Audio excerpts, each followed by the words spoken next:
welcome to Project Recovery, a podcast about addiction. More importantly, it's about recovery. I'm Casey Scott. That's Dr. Matt Woolley, who's probably already broken his New Year's resolution. Have you? I don't know. Do you? Let me ask you this. I don't really set them. Because here's the thing. I don't have a New Year's resolution. I have a New Year's goal. And the difference is that there's something that I'm aspiring to do. And if I don't get there, it's not the end of the world, but I'm trying to move myself in that direction. Does that make sense? Yeah. That seems in my spook alley of a brain, it realistic. makes sense. So I'll tell you what mine is right now. Okay. I've had some friends. I'm to that age now where health is a concern. Yes. Like a genuine health, like blood pressure, colonoscopies, and stuff like that. And I had a colonoscopy. The night of 1,000 waterfalls? Yeah. That's what they call it. Yeah, it was. And mudslide. Everything good? I don't know if you had to go there. I think we painted the picture pretty enough, and I think we got it was not a waterfall. Yeah. Okay. And to be honest with you, everything's good. Yes, I'm good. I don't I go to the gym. I eat pretty healthy, but other than that, I don't do yearly checkups. I should. Why not? It's a pain in the neck. It's a pain in the neck, yeah. And I'm also... You don't like doctors. I don't like doctors. And ignorance is bliss. I'm trying to get you to say that. Ignorance is bliss with me sometimes. And right now, it's a constant fight with me. Be like George Costanza. Yeah. If I don't go in, they won't find the cancer. Yes. But in a weird way, yes. Yeah, I don't want to know powerful. about it because there's not, but I know that's just me being because I don't like doctors. So this is how it all came. Okay. During the holiday season, we go to my older brother's house. His name's Yancey. And Yancey is a caretaker. He loves to do that. I mean, that's his jam. That's his bread and butter. He was the guy that showed up when I was in rehab for family classes. I mean, he was the one whose wife brought me all my clothes because I didn't know I was going to rehab. I mean, he's always been that for me. Likes to take care of people. And then that's his love language. Yeah. And so I go in there, and everybody's sitting around this L-shaped couch, and they're all passing around blood pressure monitor that he's got this new app on. So your family parties have changed over the years. Yeah, is what you're saying. Yeah. I mean, it used to be a bottle of Jack Daniels. Yeah. Now it's a blood pressure cuff. You know what I mean? So that's pretty funny. Everybody's passing Dude, we around. need a video of that. And, they're like, you should try it. And I was like, nah, I'm good. I go to the gym. They're like, you should just try it. And I'm like, I'm good. You know what I mean? My girlfriend looks at me like, come on. Yeah. And so I get everybody else to do it, and then I do it. Yeah. And sure enough, it's a little high. Yeah. I mean, it's not where I want. want. What was it? Do you remember? I don't. Okay. But I remember my brother then just spent the next half hour telling me why I should go. Yancey wanted to take care of you. He wanted to take care of me. And so I go and I don't get good sleep that night because I'm wondering if, and it's one of the reasons I don't like doctors. Means ignorance is bliss. I'm like, well, what am I going to do? Now I have to deal with it. Now I have to deal with it. So I think to myself, well, maybe that was just a fluke. You know what I mean? There was a little anxiety going on. Right. It was a party. Some pressure. Peer pressure. Yeah, you know what I mean? And to perform. And so I just, you know what I mean? And so. So you went to Smith's and sat outside the thing with the thing in your arm and the thing? You're not wrong. Yeah. But guess what? I know, what? exactly. But guess what? I'm 50. I know what you're doing. But guess what? What? Smith's doesn't have those anymore. I know. They took them out. I saw that this last week. So I walked in there and I was going to check my blood pressure too. You know what I mean? I'm walking around. I was like, hey, do you guys have that? And they go, no, we took those out a while ago. Yeah. And I was like, well, no. The funny thing is I work in an office and right outside my door there's the whole setup and I never use that when I always go to the Smiths. Yeah. And so I was like, well, now I've got it. I've got to do this. You know what I mean? And so I was talking with the lovely Leslie, my girlfriend, and I was like, she goes, are you going to make a New Year's resolution? I go, no, but I am going to make a doctor's appointment. And I'm going to try to be proactive in my health. Because, I mean, in my mind, I think I'm still 27, Right. You got the curls still? Yeah. But no one sees the baldness up top. You know what I mean? But so I've got to start doing that and be a little more proactive in my health. So did you make the doctor's appointment? I haven't, but I'm going to. All right. I wanted to get through the holiday season because right now. When are you going to? I will have an appointment by the next episode. Okay. I promise you. We ought to set it now because you're not going to get in anytime soon. Well, I mean, that's the thing. Is it the flu, COVID, RSV, or is that something? Yeah, RSV. Yeah, I mean, you go down there and you try to get NyQuil, you try to get any flu or cold medicine. Actually, it's off the charts right now. We have 3 different types of flu in the state of Utah that are wreaking havoc. My son just got RSV's over it. Got the ERs packed with kids. My son had a cough of a 90-year-old smoker for like 2 weeks. Yeah. You know, it was like, I was like, is there a stranger in the house? No, that's just my son. Just whoa, man. So that's what I want to do. But I don't like resolutions in the sense that people will set them, and as soon as they break, they throw it out the window. Right. And to bring that back to a recovery style podcast, you think of it this way, is that people try to get sober, they relapse. And so many do this in the recovery world where they go, well, I'm on it, so I might as well, and then they take it out for another run. They don't realize that they can next day just jump back on it and keep moving forward. I had a grad school professor who called it the Oreo cookie principle. Ooh, what does that mean? So he said that, people do this all or nothing thinking with behavior change, which is never really effective. He said, so what'll happen is, you decide, okay, I'm overweight, I'm going to lose weight. I'm going to get rid of all the snacks in the house. So you go through the house and you clean it up and you get rid of all that stuff and you replace it with healthy food and you're doing great for a while. And maybe a month goes by and you're feeling a little better and you're looking a little better and you're cleaning out the cupboard looking for something and you find you missed a pack of Oreo cookies. It's sitting in the back. Double stuffs, yeah, for sure. And you're like, well, I've been doing so good.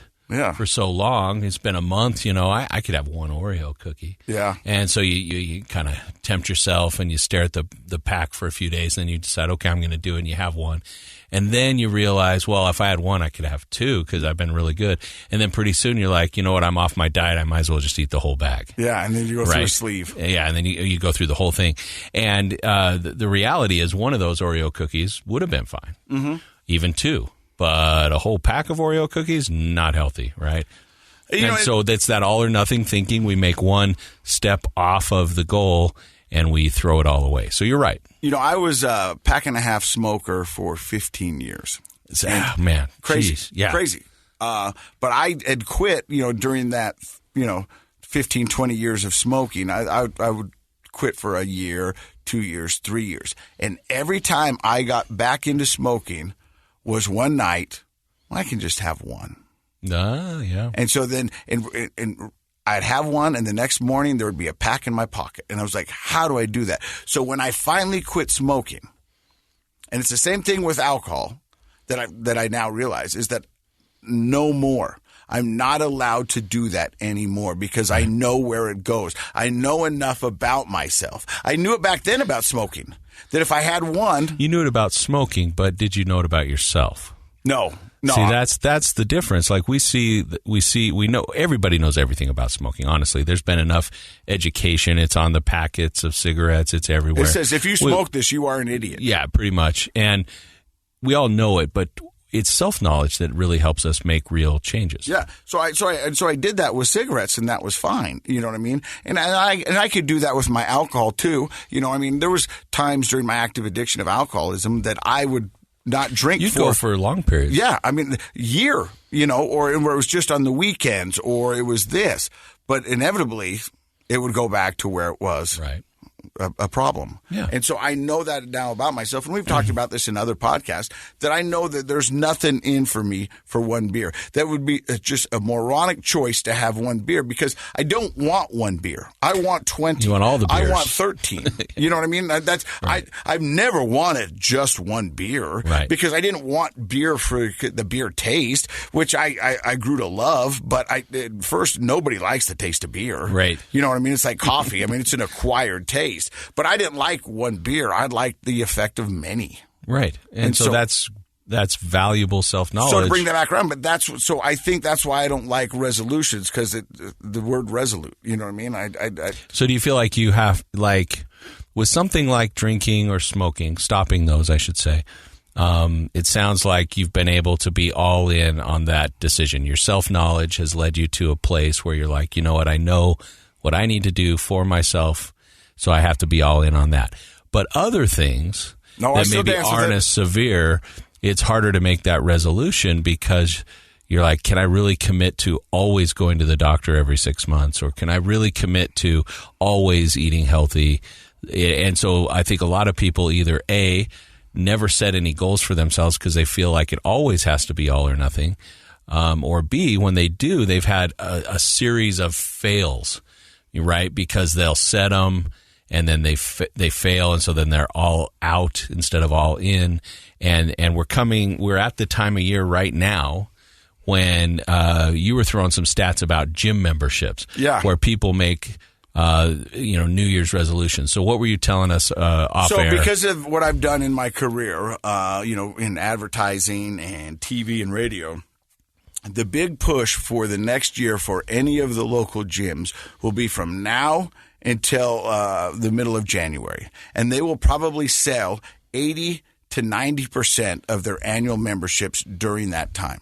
So this is their time of year. Because everybody says, this is the year. This is the year I'm going to get healthy. I'm going to make it through the holidays. I'm going to make it through New Year's. And then come January 1st, I'm going to go on that diet. I'm going to lose that weight. I'm going to lose these love handles. And I'm going to do it. Right. And so from now until about the middle of February, the gyms are packed. It's miserable because everybody's there trying to get themselves in shape. Now, I say kudos to you guys. I mean, I think it's wonderful. Yeah. And you will, inevitable, because I go to the same gym and have so for years.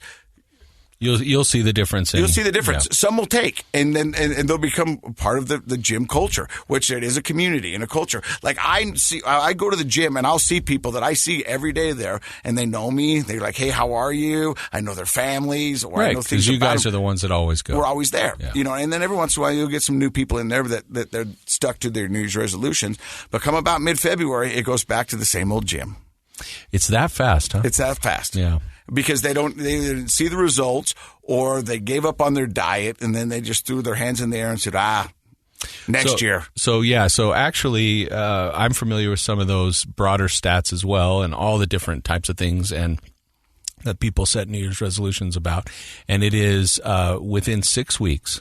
So exactly mid-February. Yeah. I believe it's more than 80% of people have gone back on whatever their New Year's resolution was. It doesn't really matter what it was. In this case, gym or not drinking or eating better or reading books or getting sleep or whatever it is, people are done. And one of the best predictors of failure, which is not hard Josh, to predict. The producer's ears just puked up. The best predictor of one of the better predictors of failure is, what do people do? What's their mindset and their behavior before they start their New Year's resolution?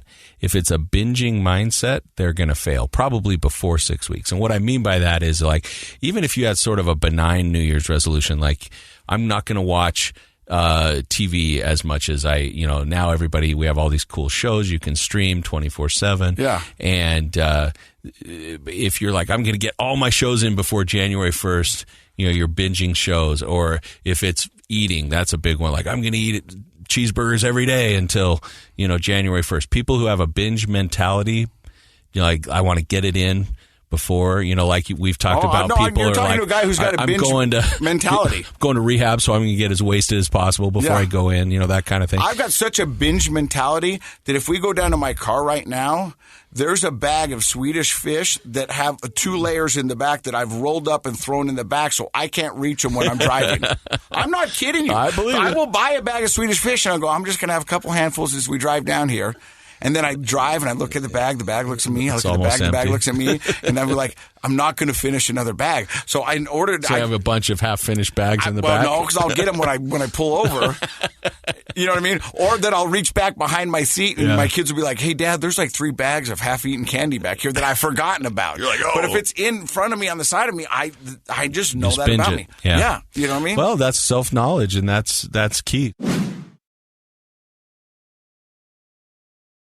If you've set a New Year's resolution this year and you had that binge mentality, you're at high risk for not getting through.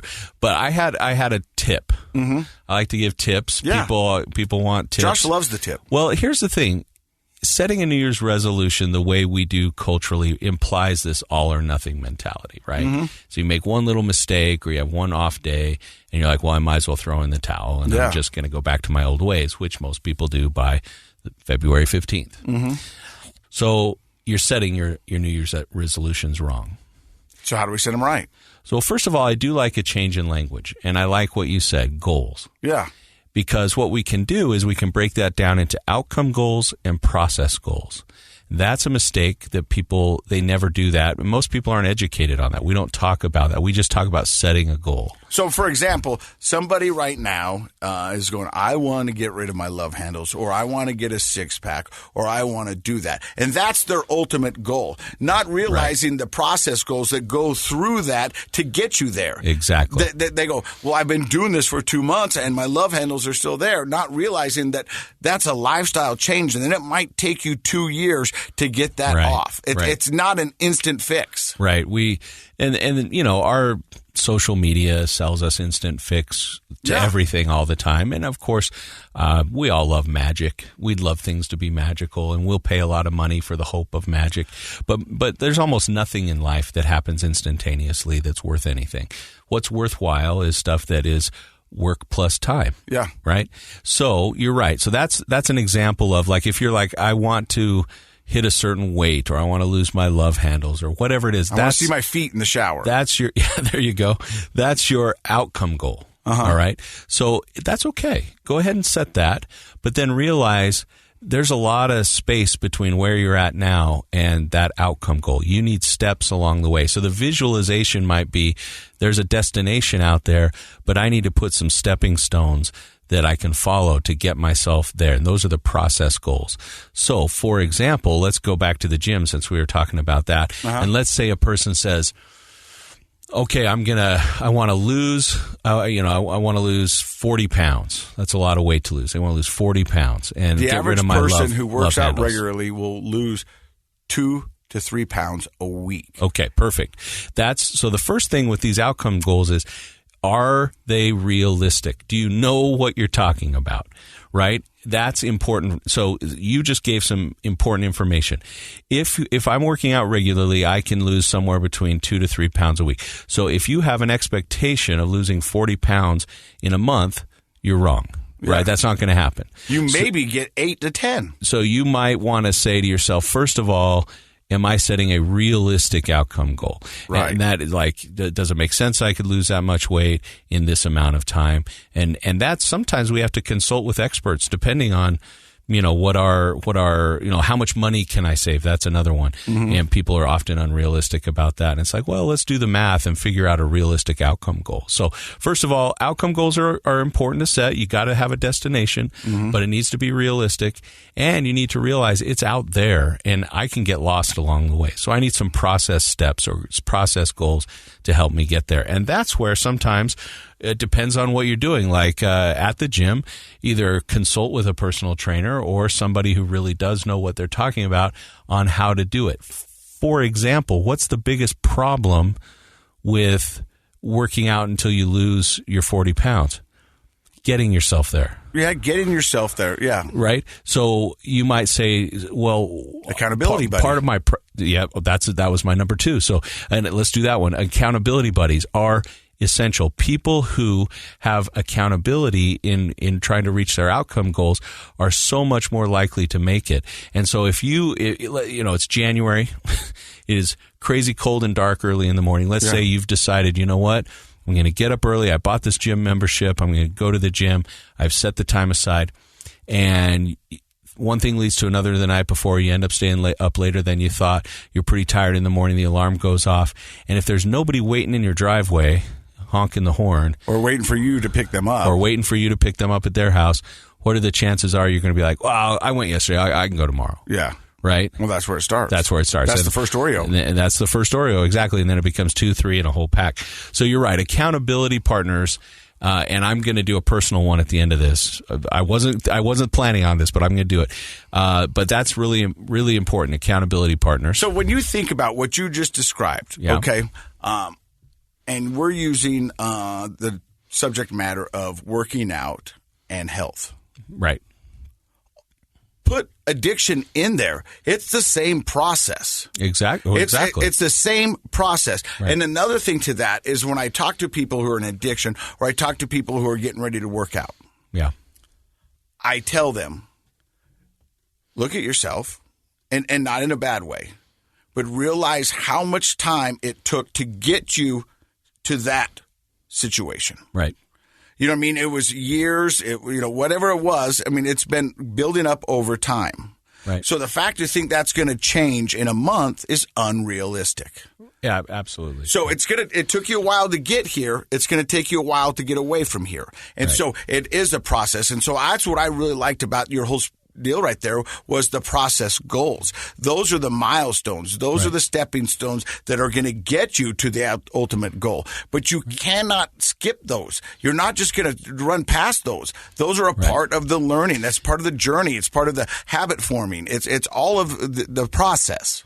Right. And what you said about knowing yourself, that's how we set the process goals. Right. So two people who want to lose the same amount of weight, even if they've set a realistic outcome goal, their reasons for being overweight and their challenges to the exercise, things that hold them back, are probably different. And so if you're trying to just copy somebody else's formula, it's not likely to be that effective for you. And that's what we see in addiction recovery all the time. Everybody's journey is different. Right. And what do people come up to you? They always ask you, what are you doing? Yeah, what are you doing?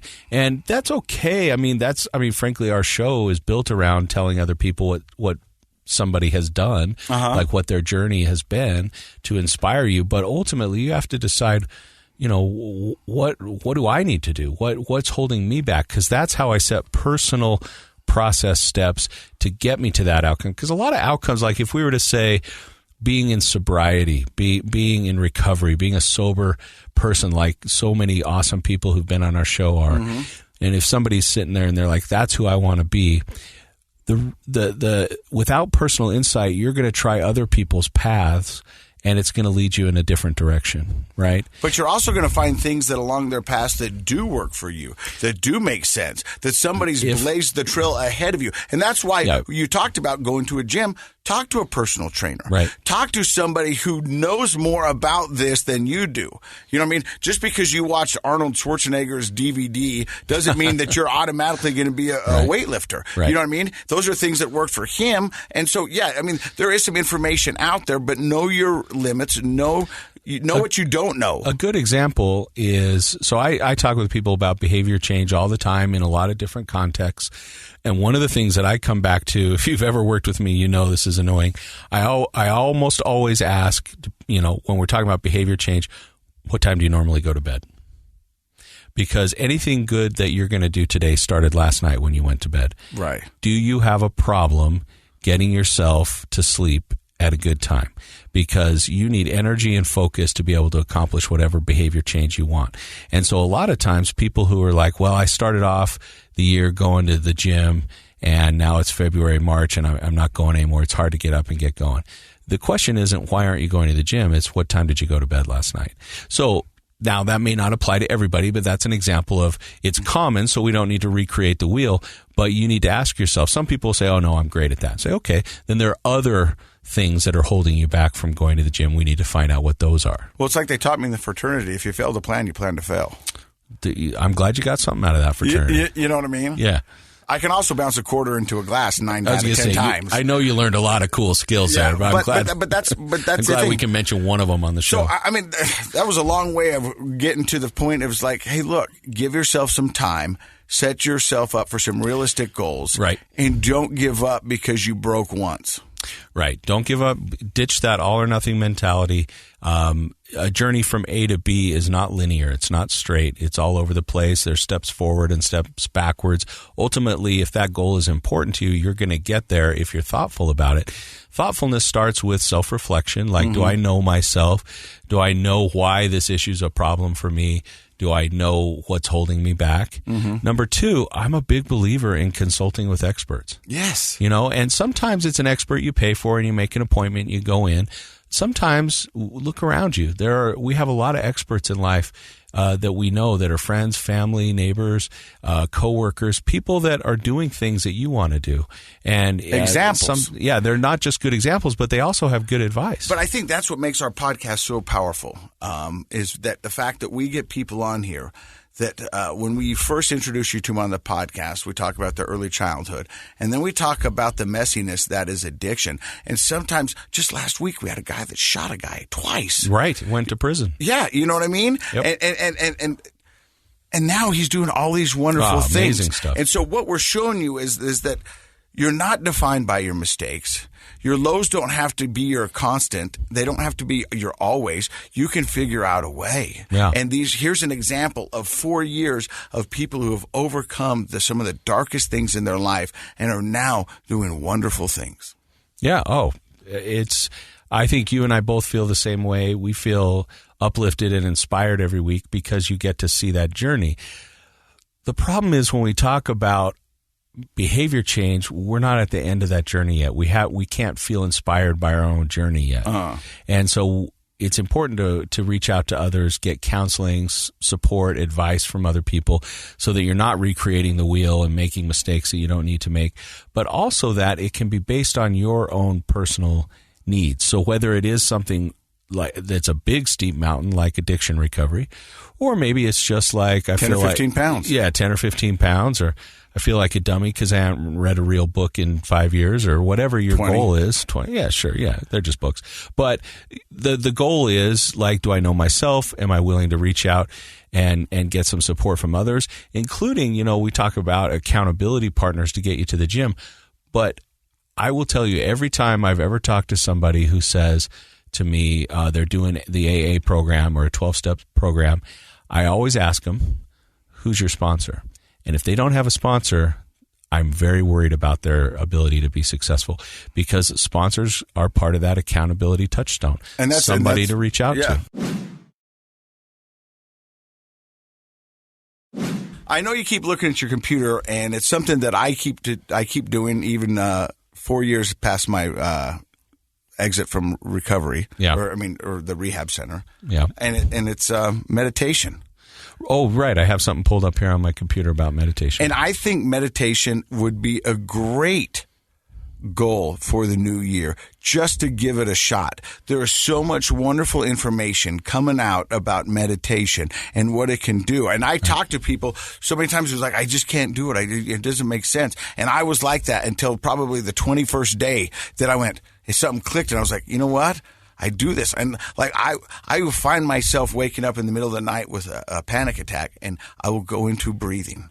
Right. And get me into a slower zen and just go. Right. And it brings me back. So I want to hear some of your information. Okay. Well, I'm glad you're still doing that. I will say that one of the things to keep in mind is that there are now available to us as people living in America, because it's been common in the eastern part of the world for a long time.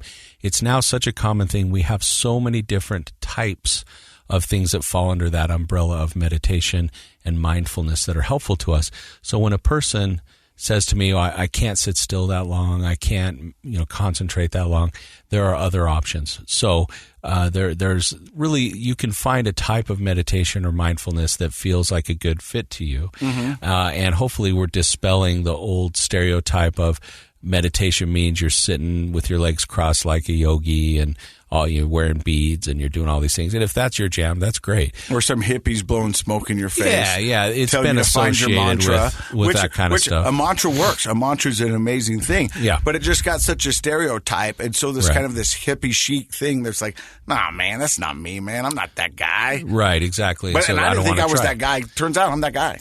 So that type of meditation, I think that we're referring to is typically transcendental meditation. Yeah. And I like transcendental meditation. In fact, that's what I've told the story, so I won't go through the whole thing, but that's what changed my mind about this idea, because I had that stereotype. Even as a graduate school student in psychology, getting a doctorate, I thought that was just kind of hippie stuff and it wasn't real science. You're a statistics numbers guy. Yeah. And in fact, most people don't know this about me, I don't think. When I went to graduate school in clinical psychology, I wasn't really interested in therapy. Like being a therapist was not my goal. In fact, it wasn't really a much of an interest of mine. My interest was neuroscience and how the brain works, and I thought I would do some other things. It turns out I really like being a therapist, and so that's probably the majority of what I do. But when I was there, I heard about meditation one day from a person that was lecturing for us, and I thought, well, that's nonsense. He looks like a hippie. He sounds like a hippie. Smells like a hippie. Yeah, probably. Patchouli. And so, patchouli, right? So, so I was like, I wasn't interested. But as a professor here at the University of Utah, I've been have the opportunity to review research, and they kept coming up with these journal articles that said prefrontal cortex density increases with 8 weeks of transcendental meditation. And I saw replications of these studies, and I started thinking, now, wait a second, what's going on? So that means they can use a functional MRI to measure how dense the prefrontal cortex of your brain is. That means how well connected all those neurons are. Are they myelinated? Are they connected? Do we have deer trails in my head or superhighways? What's going on? And they can measure an increase or decrease of that. It's one way to detect how severe something like dementia might be because a person's brain is deteriorating. And as a person grows and learns, your density should increase. And the prefrontal cortex, your forehead area, that's our judgment, reason, foresight, problem solving, all that real human behavior. And they were saying it was getting thicker. Yeah. And what that means to me is that's like somebody going to the gym and working out, and you can see their muscles getting bigger. It's the same principle. So I thought, well, how could that be? That's hippie nonsense, right? Yeah. Well, it turns out meditation is a real, actual physiological workout for your brain. If you want to be better at concentrating, if you want to have a calmer mind, a stronger way of thinking, if you want to be able to be good at problem solving, less reactionary, less impulsive. Grab a pebble out of some guy's hand. There you go. Then that's exactly what you need to be doing is decreasing. So everything we do in behavior change requires a lot of hard work. And if your brain's operating at the best level it can, then you're going to be more successful at that. So there's a research study that came up recently, just as in the last month, and you can find this in Clinical Psychiatry News. Okay, is a report I don't think I've about got mine yet. Yeah, you probably haven't, but it's a report about research. So you can the research was published in JAMA, Journal of American Medical Association. Sure. And what they did is they said, "Hey, let's do an interesting, fun study." Okay. This is what's fun about science. Okay. People say you think the guys doing the science are no fun, but they're fun in their own nerdy way. And so, some people are sitting around. They're like, "Hey, what if we did a study where we compared mindfulness-based stress reduction techniques?" So that's a combination of meditation and mindfulness activities. What if we put that head to head? Battle of the century, battle royale. We did MBSR, mindfulness versus medicine. Whoa. Actual drugs, citalopram, which many of our listeners may be on, to help with their anxiety. Who would win in that battle? 2 men enter, 1 man leave. Exactly. And what they found was What? it was a tie. What? That's right. There's not a tie in fighting. There is. It's like soccer. But That was good. as my World Cup reference. Yeah. But I think this is blowing people away, actually. People that are looking at this study, they're like, hold on a second.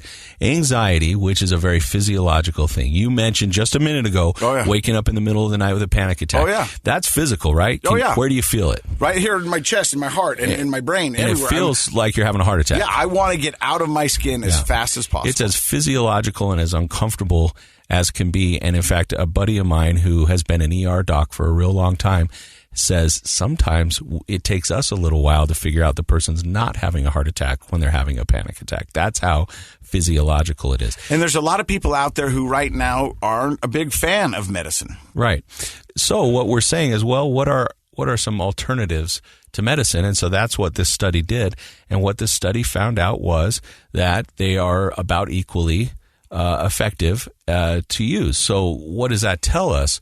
Well, if you went out and worked with an expert who could help you learn how to do mindfulness-based stress reduction using meditation and mindfulness techniques, and you did the work, you're likely to have the same positive results that you might get from this particular drug, which is a very common one. Zoloft? Are we talking Zoloft? Citalopram. Okay. Yeah. So that's a very common medication for anxiety and mood-related issues, and a lot of my patients are on it.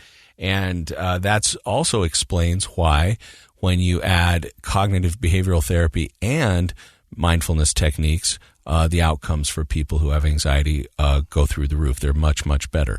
What I love about this is that, and we've been all over the place, but we're talking about working out in the gym to build your physique, your muscles, and all that stuff. Right. But the brain is one that we don't often do. And especially after college, you know what I mean? We don't really do much anymore. Right. We kind of just put ourselves on autopilot, so everything we've learned and done that, and we kind of stop. Yeah. You know what I mean? We know what we know and we know what we don't know, and we're cool with that. We sort of get into take care of business of life mode, right? Yeah. Get to pay the bills and go to work and deal with relationships and all those things. And we kind of stop doing a lot of that, mental exercise. But mental exercise, that's the word I'm looking for. And so this sounds like a great way to get yourself back into shape. So whether you want to learn transcendental meditation, which I would recommend, and so back to my story, so I decided, you know what? If these studies are showing that this works, I'm not just going to take their word for it. I looked up, and there are a few places in town where you can go get training, and for 9 weeks I did the TM training. Did you? Yeah, no, I paid the money and did the thing and got taught by an expert, and it's been one of the greatest things I've done for myself as an adult. And I'll be honest with you, sometimes I'll forget for days or even a few weeks at a time, and I'm like, oh my gosh, why am I more frustrated? Why am I more reactive? Why am I more stressed? Oh, I haven't been doing my meditation. And every single time that I get back into the habit of meditation, so again, trying to ditch the all or nothing mindset, right. If we're out of it, let's get back into it. It's always been beneficial to me. So I personally recognize the benefits of it, and I can tell you from working with my patients, I recognize the benefits. Now, not everybody is like me. I can sit still for a long period of time. I do it professionally. Yeah. Right? I don't have ADHD. It's easier for me to concentrate. But there are other mindfulness. Mindfulness is a little bit like active meditation. Okay. Where you're doing things to bring your attention into the moment. We've even had people come on the show and talk about, taking ice baths as a way to mindfully pull your attention. I spent 5 minutes in a tub of ice. Right. And I was like, in my head, I was doing it for TV. I was like, I'm going to do 30 seconds and I'm bouncing. And then I got in there and I was like, oh my gosh, I'm doing this. And so how did it affect how your mind felt? It proved to myself once again I can do hard things. Right. They taught me the Wim Hof breathing and put myself in the right mood, and I think that helped me get into it because there was some preparation that I went into. Right, instead of just doing it without jumping any in prep. and doing it, which is kind of a theme of what we're talking about today is allow experts to train you. Yeah. You're going to be more successful in whatever your goals are. There are lots of different ways to create a meditation experience for yourself. It doesn't have to be that traditional transcendental sit down, do the mantra for 20 minutes kind of thing. There are things that are more active. Mindfulness based stress reduction. If you're curious, look up people in town that are certified and go talk with them about it. But look for the certifications and talk to people. Yeah, people that or there are a lot of therapists that are trained in that as well. Yeah. So I would look into that, but I'm going to come back to my own accountability. So you brought that up. It took me off guard a little bit at the beginning. Like, have you already violated your New Year's resolution? And I hadn't really thought of it as a New Year's resolution because I started it a month ago. But the truth is I am uncomfortably overweight for myself. I don't really like how overweight I am, and I don't have the stamina that I used to. I'm now 51 years old. And not too many years ago, I was running 4 or 5 days a week. Yeah. And to motivate myself.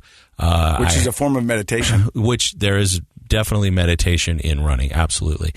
And I had, to make myself work for something, I had set up, entering these little half marathon races that people do, just to kind of give myself a goal I got a focal point. Yeah, something to do, right? To work for. And I realized, going through my own divorce, and some of those life changes that were stressful, I got out of the habit of taking care of myself. The one thing I never really got out of the habit of was meditation. I think that helped me a lot during my divorce time and afterwards. But I did get out of the habit of exercising. So, you know what I did is I looked in my closet and I found my old running shoes, and I went for a little walk run, and I got blisters because they were so old and crappy. So I treated myself to a new pair of running shoes, and that has been what I've been getting back into. So I hadn't really thought of it as a New Year's resolution, but it's happening around this time of year. And I went ahead and signed up for a half marathon, and I'm going to do that in 6 months. So there you go. I just made you my accountability partner. I'll be at the finish line for you. Okay. Yep. With chocolate milk. For some reason, they give you chocolate milk. I ran a couple half marathons. They do. I'd rather just have water. They give you banana and chocolate milk. The banana's good. Yeah. And they have the creamies. Oh yeah. Yeah, those are good if it's a hot day. You get a carb load the night before. Spaghetti. I carb load every day, man. I don't need to carb load the night before. I need to not carb load. Well, let's put it this way. Thank you for stopping by and listening to another episode of Project Recovery. And we're committed as a resolution to do another year of this. And we will do this as long as you allow us to, and as long as you guys will listen. And I want to say thanks, of course, to you for being an addict. Thank you. Because if it wasn't for your alcoholism, Casey. No, but seriously, I want to thank you for being a good friend. All these years, you've given me a lot of fun opportunities. Granted, they're all unpaid gigs, but but a lot of fun opportunities to do radio and TV and podcasting with you, and your friendship means a lot to me. I love you, buddy. I also want to thank our good pal Josh. I'm not sure Josh wanted to be our friend because I think he feels like he's been forced into this trinity. But I love Josh, and we couldn't make this show sound as pretty as we do without Josh. Yeah, thank you, Joshy. He's integral, even though we don't really want him to talk on the air that much. And if you're ever on Tinder and you come across his picture, swipe right. Oh, yeah. Yeah. Sexy Josh. And in case you forgot, Project Recovery is what? It's a KSL podcast. He looks like Sexy Jesus. He does.